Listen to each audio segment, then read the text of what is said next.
ایسے آ جاؤ، تھوڑا سا آگے آ جاؤ، جوان آدمی ٹھیکے سے بیٹھتے ہیں۔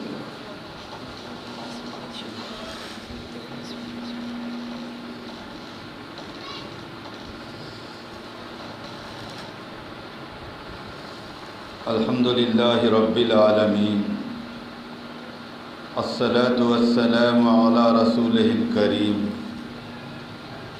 سبحانک لا علم لنا الا ما علمتنا انک انت العلیم الحکیم۔ رب اشرح لی صدری ویسر لی امری واحلل عقدۃ من لسانی یفقہوا قولی۔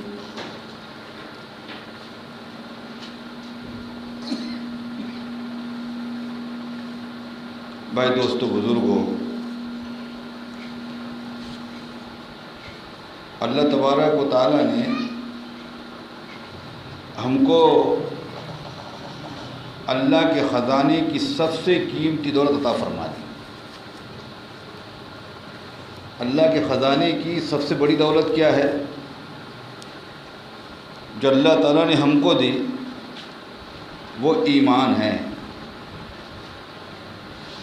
یعنی ہم نے کلمہ پڑھا لا الہ الا اللہ محمد الرسول اللہ، یہ ایمان کا کلمہ ہے، اور اس کلمے نے ہم کو ایک بہت بڑی نعمت دے دی اللہ کے خزانے کی، جس کو ہم ایمان کہتے ہیں۔ اور دوسری جو نعمت اللہ نے ہم کو عطا فرمائی ایمان دینے کے بعد، وہ زندگی ہے، دنیاوی زندگی۔ یہ دنیاوی زندگی کا ایک ایک لمحہ بڑا قیمتی ہے، ایک ایک سیکنڈ بڑا قیمتی ہے۔ ابھی اگر 1:10 ہو رہے ہیں،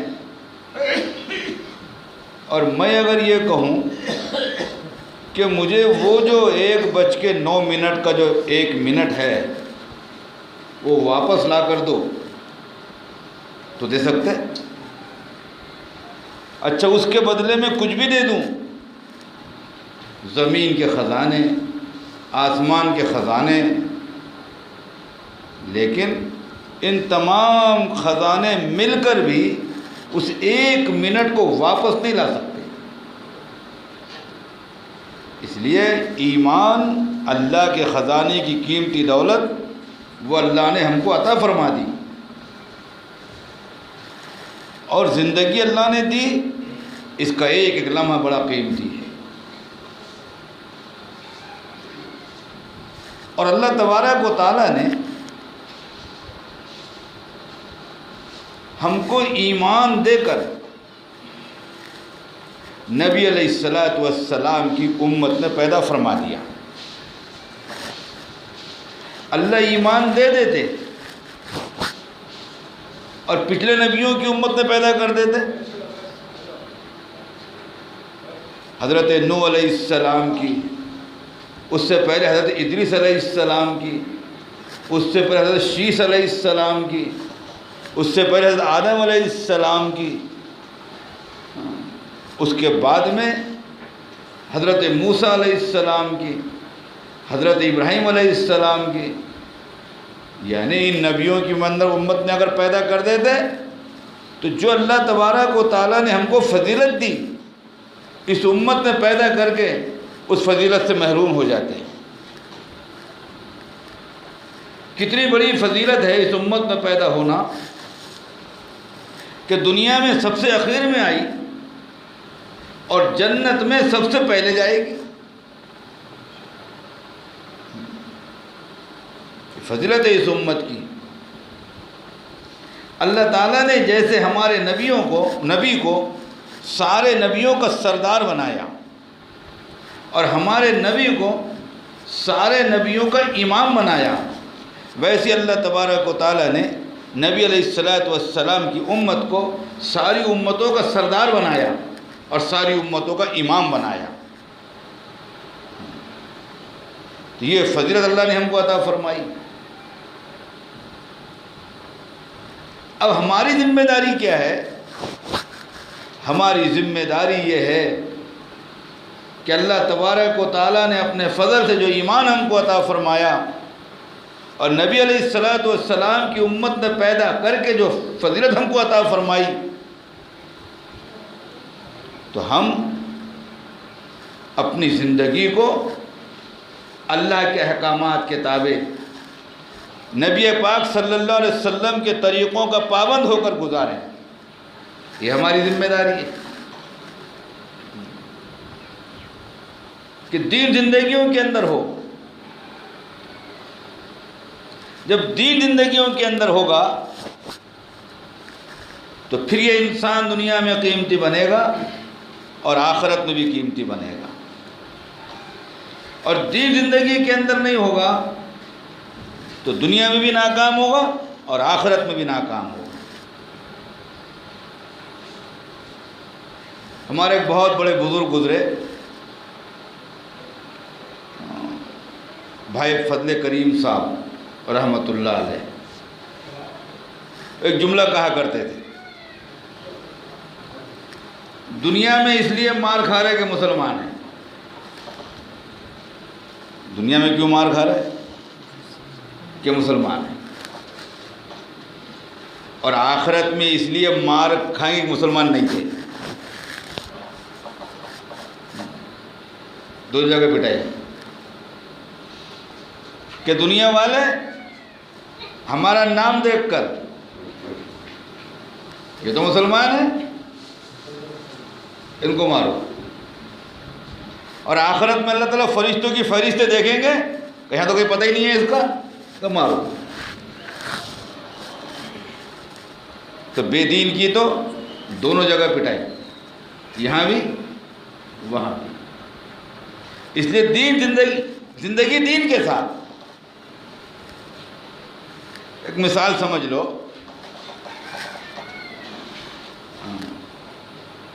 آپ نے بندوق دیکھا؟ بندوق ہے اور بغیر گولی کی، ایک بندوق بغیر گولی کے، اور دو بندوق بغیر گولی کے، 10 بندوق بغیر گولی کے، 10,000 بغیر گولی کے، 1,00,000 بغیر گولی کی بندوق، 1 کروڑ بغیر گولی کی بندوق ہے نا؟ تو بتاؤ کچھ فائدہ؟ کہ بندوق تو ہے لیکن گولی نہیں، اور گولیاں ہی گولیاں ہیں، بندوق نہیں۔ ڈھیر ہے گولیوں کا لگا ہوا اور بندوق نہیں، کوئی فائدہ ہے؟ بغیر بندوق، بغیر گولی کے بندوق بھنگار کا ڈھیر، اور بغیر بندوق کے گولی بھنگار کا ڈھیر ہے نا؟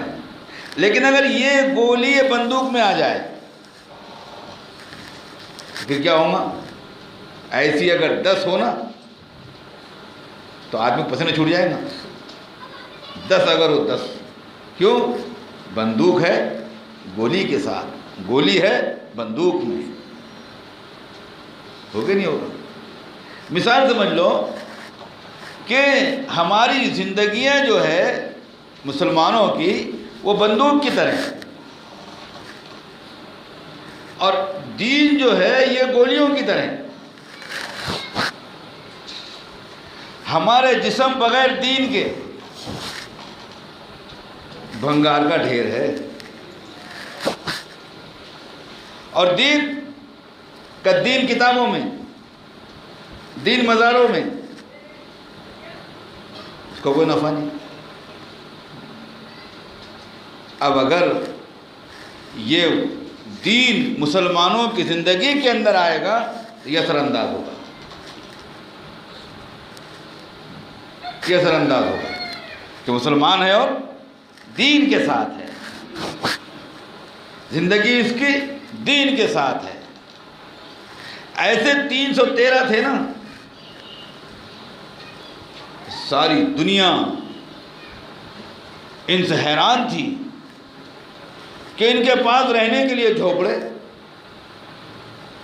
ان کے پاس پہننے کو لباس برابر نہیں، ان کے پاس کھانے کو روٹی برابر نہیں، ان کے پاس چلنے پھرنے کو سواریاں برابر نہیں، اور یہ 313 ہر جگہ جیت جاتے۔ کیا بات ہے! کیا معلوم پڑا کیا ان کی زندگیوں کے اندر دین ہے. وہ دین جس کو اللہ نے بھیجا ہے نبیوں کے ذریعے سے، وہ دین ان کی زندگیوں کے اندر موجود ہے. بغیر دین کے اگر سامان مل بھی گیا، محل مل گیا، اچھی سواریاں مل گئی، اچھا لباس مل گیا، اور دین نہیں ہے تو یہ آدمی ناکام ہے. اور جھوپڑے میں ہے، پھٹے پرانے کپڑوں میں ہے، سیدھا سادہ کھاتا ہے، لیکن دین ہے تو یہ آدمی کامیاب ہے. اس کی مثال سمجھ لو. ایک آدمی ریل کے ڈبے میں بیٹھا، ریزرویشن کے ڈبے میں بیٹھ گیا، ڈبہ خالی، پنکھے لگے ہوئے، نیچے گدی اوپر گدی، لیکن ٹکٹ نہیں نکالا. کیا نہیں کیا؟ کہ ٹکٹ نہیں نکالا. تو بتاؤ، دیکھنے والے تو اس کو آرام میں دیکھ رہے ہیں اور اس کا چین چھنا ہوا. آہٹ ہوئی، ٹی ٹی ہے کیا، پولیس ہے کیا، کوئی پکڑتا ہے کیا، اسٹیشن آ کے نیچے اتر جانے کا، پھر چڑھ جانے کا، کہیں بیت الخلا میں جانے کا، اس کو لگا لینے کا. چین ہی نہیں، رات میں سو نہیں سکتا، برابر کھا نہیں سکتا. کیوں؟ کہ اس کے پاس ٹکٹ نہیں. جو لوگ بغیر دین کے اپنی زندگیاں عیش و آرام میں گزارتے ہیں، وہ دنیا والوں کو آرام دہ نظر آتے ہیں، اور حقیقت میں ان کے دلوں کا سکون چھنا ہوا ہے. بے چین زندگیاں اندر سے، یہ بغیر ٹکٹ کے مسافروں کی طرح ہیں، انہیں کسی آن چین نہیں ہوتا. اور اگر دیندار لوگ پریشانی میں نظر بھی آ رہے ہوں، پریشان بھی نظر آ رہے ہیں، لیکن سکون ہے.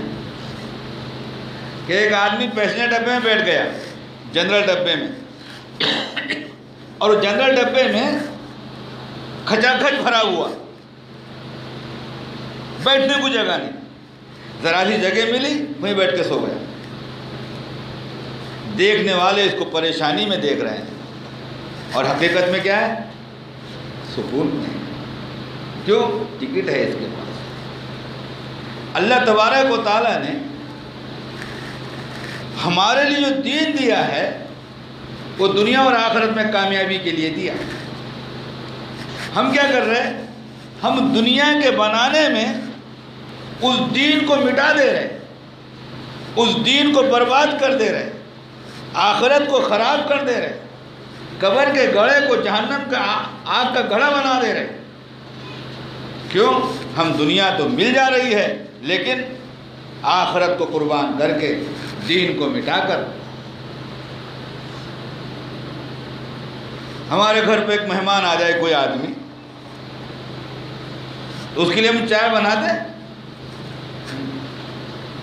اب چائے میں مانو مہمان ایسے وقت میں آ گیا کہ سلنڈر میں گیس نہیں، اور اسٹو میں تیل نہیں، اور گھر میں لکڑی نہیں. اب کائے پہ چائے بنائیں گے؟ اس کو ہے نا، ہے ہی نہیں. اب اس کے سمجھ میں ایک بات آئی کہ چائے تو مہمان کو پلانی ہے، اب کیسے پلائیں؟ کیا کیا؟ وہ گھر میں رکھی تھی 50,000 روپے کی گڈی، اس کو لگایا چولہے میں کہ چلو اس سے چائے بنائیں گے. اس میں چائے بنی، مہمان کو بھی پلایا، خود بھی پیا، اور مزے لے رہا ہے کہ چائے اچھی بنی ہے. لیکن ایسا کرنا کتنی بڑی بیوقوفی ہے کہ نہیں؟ کتنے 50,000 روپے کو جلا کر اگر کوئی چائے بنائے تو کتنا بڑا بیوقوف ہے وہ آدمی. وہ اتنا بڑا بیوقوف نہیں ہے، اس سے بڑا بیوقوف وہ ہے جو دنیا کی چائے بنانے کے لیے آخرت جو نوٹوں کے گڈیوں کی طرح ہیں اس کو برباد کر دے رہا ہے کہ چولہے میں لگا دیا آخرت کو اور دنیا کی چائے بنا لیا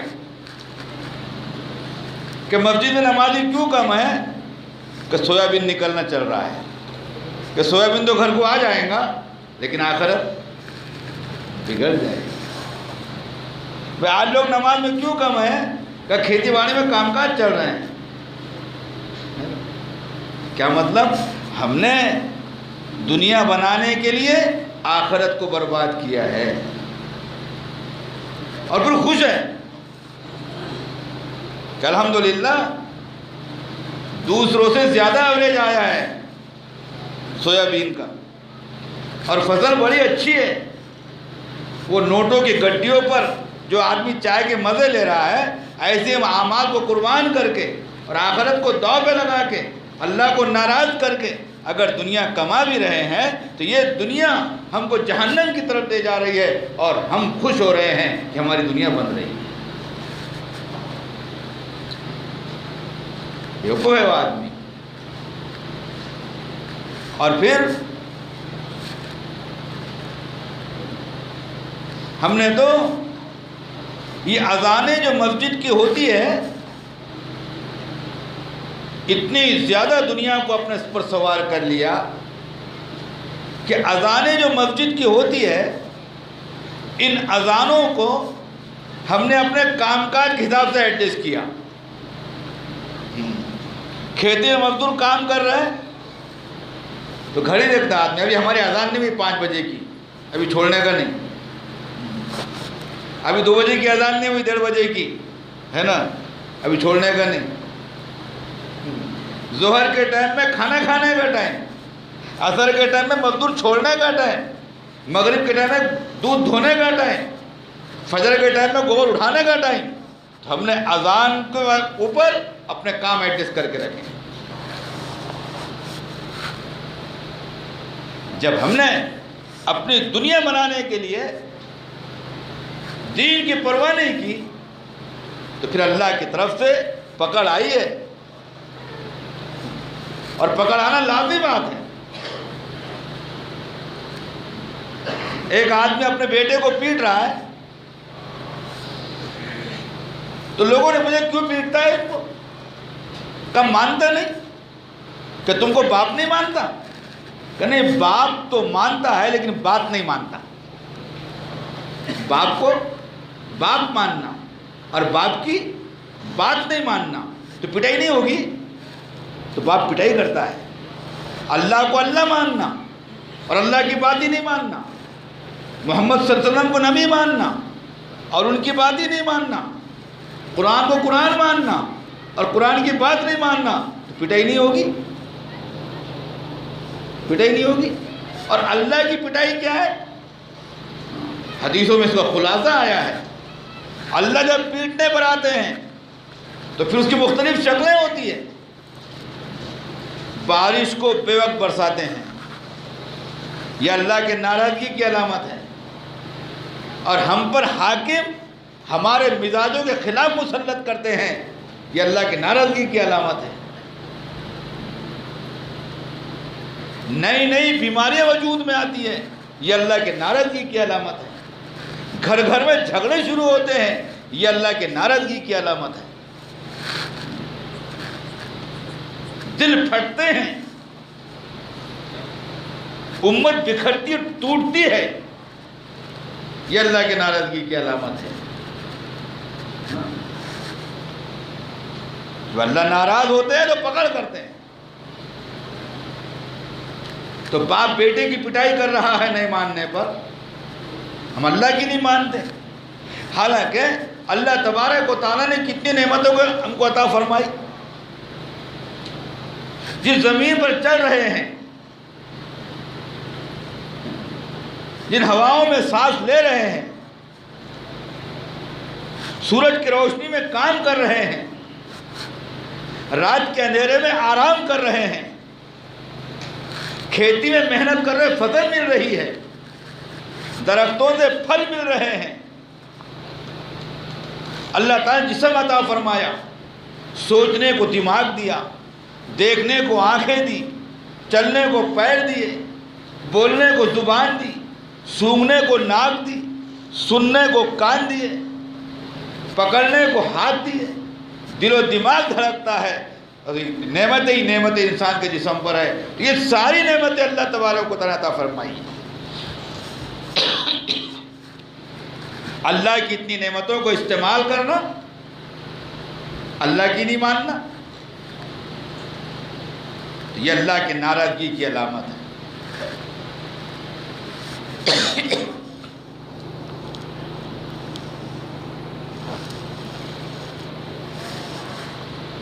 تو بھائی دوستو بزرگو، اس لیے ہم اللہ کی طرف پلٹ کر آئے ہیں۔ اس کے لیے سب سے پہلا کام، اللہ تعالیٰ نے آپ کے بستی کو دین کی محنت میں آگے رکھا ہے۔ اب لوگ یہاں پر دین کی محنت کو سمجھنے لگے ہیں۔ 4 مہینے کی جماعتیں آپ کے ہاں سے بن رہی ہیں، مستورات کی عورتوں کی جماعتیں آپ کے ہاں سے نکل رہی ہیں۔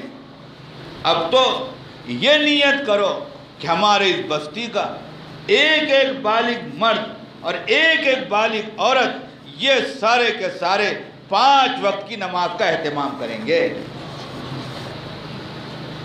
کسی گھر میں نماز نہ چھوٹے، نہ کسی مرد کی نہ کسی خاتون کی۔ یہ رسول اللہ صلی اللہ علیہ وسلم کی آنکھوں کی ٹھنڈک ہے۔ نماز رزق میں برکت کا ذریعہ ہے۔ نمازی کا ذمہ دار اللہ تبارک و تعالیٰ ہے، اس کو جنت میں داخل کریں گے۔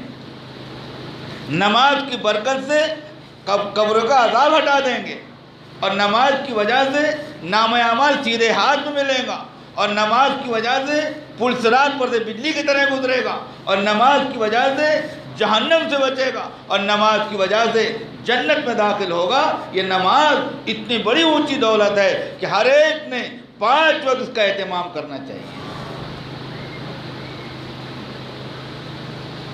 اس لیے نمازوں کا اہتمام، پھر دعوت کے کام کا اہتمام۔ ہر گھر سے ایک آدمی 4 مہینے کی اللہ کی رات ہمیشہ چلتا رہے۔ ایک آیا دوسرا گیا، ایک آیا دوسرا گیا، ایک ایک گھر سے ایک ایک آدمی اللہ کے راستے میں 4 مہینے کا چلے۔ رات میں جماعت بنی تھی، وہ جماعت کو نکال دو۔ اپنے بڑے اور بزرگوں کے موجودگی میں جماعت بنی ہے۔ ایک مسجد کے بنیاد میں وہ جماعت بنی ہے۔ تو بڑے اہتمام سے وہ لوگ کھڑے ہوئے تھے۔ اب ذمہ داری یہ ہے کہ ہم سب مل کر اس جماعت کو نکالنے کی فکر کریں۔ وہ جماعت نکلے، چلے کی جماعت بنے، 3 روز کی جماعت بنے۔ مست گھروں کی عورتوں کو جماعتوں میں نکالو اپنے ساتھ میں۔ کولمبی کی کوئی خاتون نہ بچے جس کے کم سے کم 3 دن نہ لگیں۔ اپنے ساتھ میں اپنے گھر کی عورتوں کو بھی نکالو، 3 گھر کے اندر بھی آئے۔ اسی کے ساتھ جس مسجد کا آپ نے بیڑا اٹھایا ہے، جس مسجد کا آپ نے بیڑا اٹھایا ہے، اور جس کو اللہ کے نام پہ آپ نے شہید کیا ہے، اور اللہ تبارک و تعالیٰ ہی تعمیر کریں گے، اور اسباب بھی اللہ ہی مہیا کریں گے، ہمت کے ساتھ میں اس مسجد کو بھی بنانا ہے۔ لیکن مسجد کے بنانے میں جماعت کا کام سست نہ پڑے، مسجد کا کام بھی تیزی سے ہو اور جماعت کا کام بھی اسی رفتار سے ہونا چاہیے۔ اس لیے تعمیر میں بھی لگو اور مسجد کی آبادی کی محنت میں بھی لگو۔ تعمیر میں لگنا یہ بھی بڑے ثواب کی بات ہے۔ کار خیر میں چندہ دینا، یہ اللہ کے یہاں بڑا اجر دلائے گا۔ رسول اللہ صلی اللہ علیہ وسلم نے تبوک میں چندہ مانگا۔ ہاں، چندہ مانگنا کوئی عیب کی بات نہیں ہے۔ چندہ مانگا تبوک میں، تو تبوک میں چندہ دینے میں غریب امیر چھوٹا بڑا سب آگے، ہر ایک نے دیا، ہر ایک نے دیا۔ ایک صحابی ہیں معذور صحابی، یعنی ان کو ایک ہاتھ اور ایک پیر ہی نہیں، اس طرح روتے ہوئے یہودی کے پاس گئے، اے یہودی مجھے تیرے کنویں پر بٹھا دے، میں پانی دوں گا تیرے باغیچے کو۔ چلو طے ہو گیا، ایک ڈول کے بدلے میں ایک کھجور۔ انہوں نے چند ڈول کس مصیبت سے کھینچے ہوں گے، رسی کو ایک ہاتھ سے کھینچتے اور دانتوں سے پکڑتے، پھر اوپر ہاتھ سے کھینچتے اور دانتوں سے پکڑتے، پھر ہاتھ سے کھینچتے اور دانتوں سے پکڑتے، ایسے کئی ڈول کھینچے۔ کیا حالت ہوئی ہوگی؟ وہ چند کھجوریں اپنے گود میں ڈال کر گھسٹتے ہوئے رسول اللہ صلی اللہ علیہ وسلم کی خدمت میں پہنچ رہے ہیں۔ اور وہاں پر کیا حال ہے؟ حضرت عثمان نے 1/3 جماعت کا خرچہ اٹھا لیا۔ حضرت عمر رضی اللہ تعالیٰ عنہ نے جا کر گھر میں سے آدھا لے کر آ گئے۔ حضرت صدیق اکبر رضی اللہ تعالیٰ عنہ نے اپنے گھر میں کا سارا لے کر آ گئے۔ وہاں مال کا انبار لگ گیا۔ اب یہ گھسٹتے ہوئے یہ کھجوریں لے کر جا رہے ہیں، کھجوریں لے کر جا رہے ہیں۔ جو منافقین تانا دے رہے، ارے وہاں اتنا مال ہے، تیری کھجوریں کیا کام دے گی؟ اور یہ بھی رو رہے ہیں کہ اے اللہ اگر دونوں ہاتھ مجھے ہوتے اور دونوں پیر مجھے ہوتے تو میں بھی آگے بڑھ